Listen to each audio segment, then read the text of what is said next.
શહેરના દરિયાપુર વિસ્તારમાં આવેલ રણછોડાએ ખડકી રાપર નગરપાલિકા દ્વારા રખડતા ઢોરો અને આખલાઓ પકડવાની કડક કાર્યવાહી શરૂ કરવામાં આવી છે. વાગડ વિસ્તારના મુખ્ય મથક રાપર શહેરમાં રખડતા ઢોરો અને આખલાઓની અડફેટે અત્યાર સુધી 5 થી 6 લોકોના મોત થયા છે અને અનેક લોકો ઈજાગ્રસ્ત બન્યા છે. શહેર તેમજ ગ્રામ્ય વિસ્તારોમાં આ સમસ્યા દિવસે દિવસે ગંભીર બની રહી છે.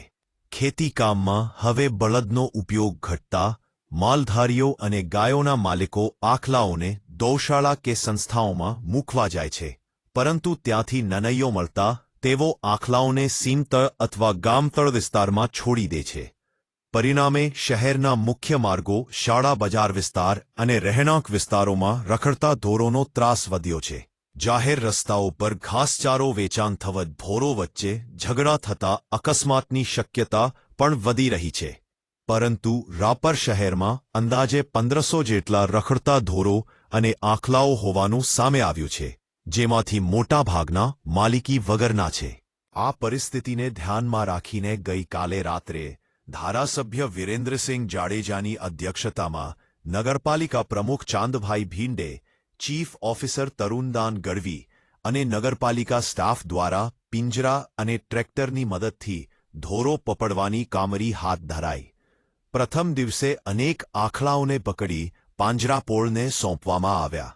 એ અંગે ચીફ ઓફિસર તરુણદાન ગઢવી અને નગરપાલિકા પ્રમુખ ચાંદભાઈ ભીંડેએ સંયુક્ત નિવેદનમાં જણાવ્યું છે કે માલિકી ધરાવતા ઢોરોના માલિકોને ઢોરો બાંધવાની સૂચના આપવામાં આવી છે. આગામી દિવસોમાં જો માલિકી ધરાવતા ઢોરો રખડતા મળશે તો દંડાત્મક કાર્યવાહી સાથે જાહેરમાં અડચણ ઊભી કરવા બદલ ગુનો નોંધવામાં આવશે.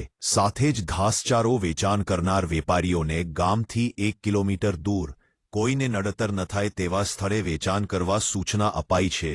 નગરપાલિકાએ રખડતા ઢોરો અને આખલાઓથી મુક્ત રાપર શહેર બનાવવા કડક કાર્યવાહી ચાલુ રાખવાની ચેતવણી આપી છે.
Thank you.